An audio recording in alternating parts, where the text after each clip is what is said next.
被它吸收了。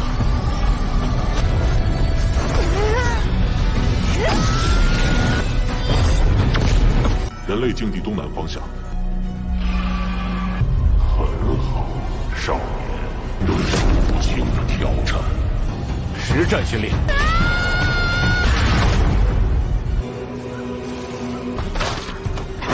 虽然你看不见，但你还有体力，是你未卜。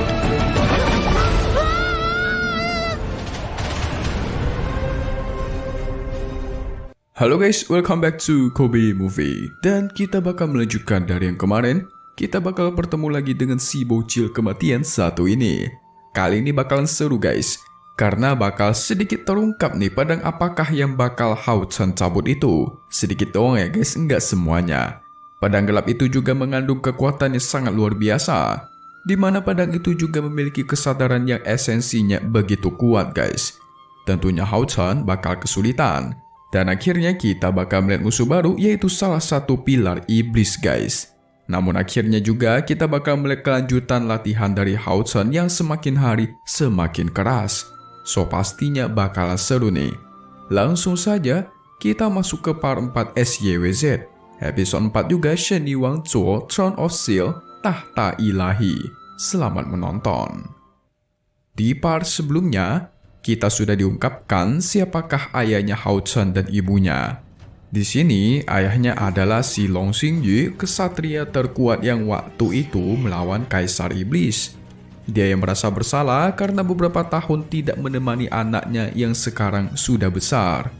Dia pun mencoba pelan-pelan mendekati anaknya Hao Chen, menjalin hubungan yang lebih dekat dulu. Dia pun memilih dengan cara menjadi guru anaknya langsung, dan akan mengajarinya menjadi seorang kesatria dalam waktu 3 tahun. Tapi sebelum itu semua, mereka bakal melakukan proses upacara kebangkitan ilahi. Tujuannya mempercepat peningkatan kekuatan para kesatria, sehingga proses pun dimulai. Tapi di bawah alam sadarnya, dia melihat ada suatu pedang beraura gelap yang memanggilnya guys. Hao Chen pun mencoba mendekatinya. Xingyu di sini merasa aneh, karena kristal-kristalnya yang berhenti naik. Dia mengira kalau kekuatan spiritual Hao Chen itu hanya sampai di sini saja. Sementara Hao Chen yang mendekati pedang kegelapan itu, dia pun dipanggil dengan suara yang misterius untuk mencabut pedang itu dan mengakhiri ujian ini. Hao Chen perlahan mendekatinya.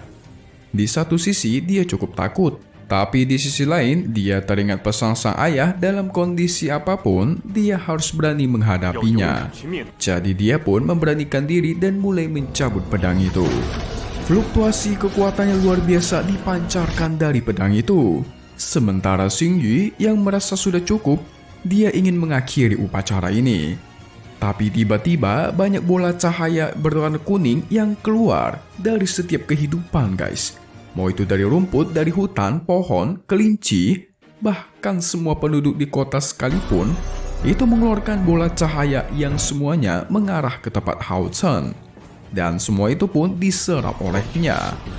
Mungkin ini semacam support gitu guys, sangat luar biasa.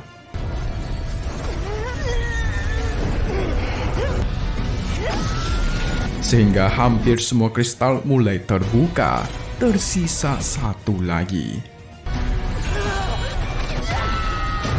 Semua penduduk juga melihat cahaya yang dipancarkan oleh Hao Chen. Bahkan salah satu pilar iblis, yaitu pilar ke-9 yang bernama Pai Meng, itu mendapatkan informasi kalau ada perubahan energi yang luar biasa di alam manusia. Dan dia hanya tersenyum kecil. Wadidaw, musuh baru nih guys. Sementara pedang itu terus memancarkan aura kegelapan yang luar biasa, membentuk sebuah sosok muka yang mulai berbicara dengan Hao Chen. Dia mengatakan Hao Chen yang tak takut akan kegelapan. Bakalan dia berkati takdir Hao Chen untuk memimpin umat manusia ke era baru. Tapi yang namanya berkat itu akan selalu diiringi dengan kutukan guys. Jadi Hao Chen akan mengalami ujian yang sangat luar biasa panjang dan tantangan yang tak terhitung jumlahnya. Bahkan mungkin bisa mengorbankan nyawanya. Apa kau takut? Sementara Xing Yu yang kebingungan, Hao Chen yang terus meningkatkan kekuatan spiritual bawaannya. Hao Chen pun menjawab kalau dia tidak takut dengan cara menggeleng-geleng. Hebat-hebat. Sang kegelapan pun percaya padanya. Tapi dia akan mengatakan satu hal padanya. Dan hal itu mengagetkan Hao Chen dan mementalkannya keluar.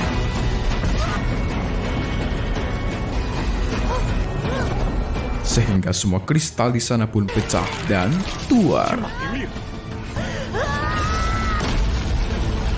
Hao Chen yang masih terlalu muda itu tidak akan bertahan dengan kekuatan cahaya ini. Xing Yu pun mencoba membantunya, menahan kekuatannya dan menguncinya. Dan akhirnya selesai. Sebelum pingsan, dia pun bertanya apakah dirinya berhasil. Singkat cerita, mereka pun berenang di sumber air panas.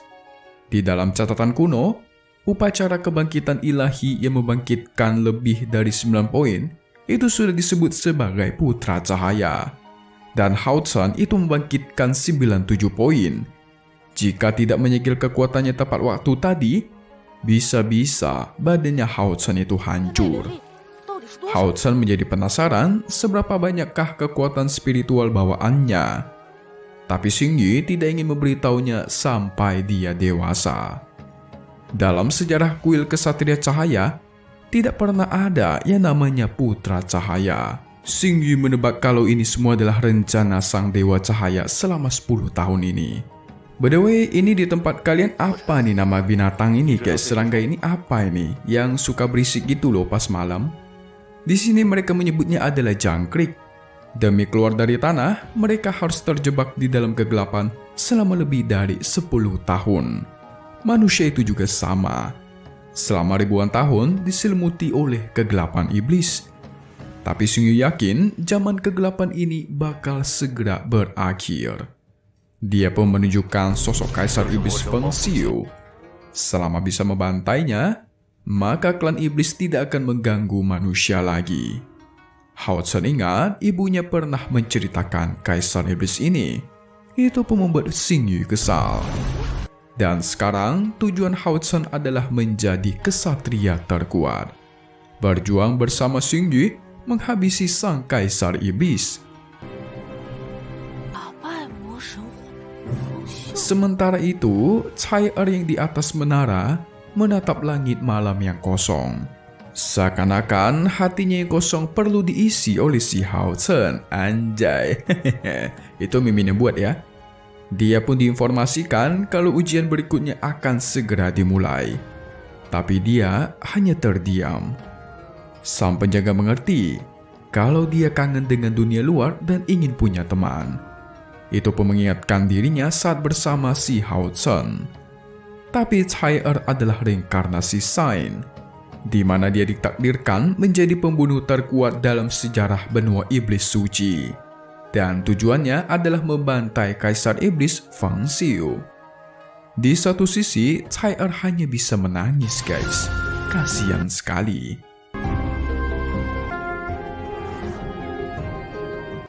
Sementara itu, para kesatria kecil yang asik berlatih. Jiang Hu penasaran kenapa Hao Chen yang tidak kunjung datang. Tapi sang guru menjawab kalau dia akan berlatih dengan guru lain. Jadi tidak perlu dipedulikan. Gurunya pun gak nanggung-nanggung guys, kesatria paling kuat sekaligus ayahnya sendiri. Sementara itu, Xing Yu akan melakukan pelatihan ketat kepada Hao Chen. Pagi hari ada latihan bertempur, di mana dia dilempar ke dalam gua dan hanya bakal diberikan satu pedang guys. Udah gitu pedangnya kayu pula. Di sana ada burung hantu mata, iblis tingkat rendah. Kelebihannya adalah dalam hal kecepatan, menyerang dengan giginya yang tajam. Sehingga latihan pun dimulai. Hao Chen yang tidak bisa melihat apa-apa, dia bisa memanfaatkan pendengaran, penciuman, dan yang lainnya. Bahkan saat Hao Chen menyembuhkan diri, dia tetap harus sambil membaca buku soal iblis, di mana dia harus bisa mengetahui kelemahan para iblis guys. Latihan kekuatan juga tidak lupa dilakukan, dengan membentuk tubuh yang kokoh, barulah bisa berlatih semakin keras dan bisa mencapai tujuan mereka. Kalau misal Hao Chen kabur, dia bakal diusir dari kuil kesatria selamanya. Jadi dia tidak ada pilihan selain terus berlatih dan memperkuat diri. Pelatihannya sangat keras guys, sungguh luar biasa. Kalau Mimin pasti auto mampus. Hehehe. By the way guys, Mimin penasaran. Jangan-jangan pedang kegelapan itu milik sang iblis pilar ke-9 kali ya? Soalnya tadi dia senyum kecil gitu loh. Tapi ya belum tentu juga sih. Dan sebelum pergi, Mimin mau spoiler dulu nih buat episode selanjutnya, yaitu episode 5 Shenin Wangzuo, Throne of Steel. Sebelum itu, buat yang gak suka spoiler, silahkan kalian skip ya. Tentunya di part minggu depan itu bakalan seru guys. Xing Yu bakal menceritakan bagaimana seorang ksatria yang menjadi pilar pelindung penduduk. Bahkan di sana harus mengorbankan dirinya. Mereka juga bakal mengalami banyak kerugian, apalagi ksatria ditempatkan di garis depan guys, alias paling depan. Semuanya demi kemakmuran umat manusia dan keamanan manusia. Dan para ksatria yang sudah meninggal, itu berubah menjadi bintang di malam hari. Di sini juga, latihan Hao Chen itu bakal semakin diperberat, di mana dia hanya boleh istirahat saat makan siang doang guys. Sisanya dia harus berlatih. Tapi tiba-tiba Hao Chen di sini berlutut dan itu membuat Xing Yu begitu kesal. Dia pun bertanya siapakah yang mengajari ini kepadanya. Kalian mesti ingat satu hal guys. Di lutut para ksatria itu ada emas, yang artinya ksatria itu sama sekali tidak boleh berlutut. Karena itu merupakan martabat mereka dan harga diri mereka. Yang intinya ksatria sama sekali tidak boleh berlutut guys. Namun berbeda dengan Hao Chen, yang dia pentingkan hanyalah keselamatan orang-orang yang dia sayangi dan dia cintai. Salah satunya adalah sang ibu. Dia bahkan rela berlutut demi keselamatan ibunya. Walaupun dia tahu, dia bakal merendahkan harga dirinya. Tapi di episode selanjutnya masih tidak diketahui alasan dia berlutut guys. So kita tunggu saja ya. Dan selesai untuk part 4 Shenin Wangzuo. Seru juga nih Tonghua 1 ini nih. Makin OP dan semakin banyak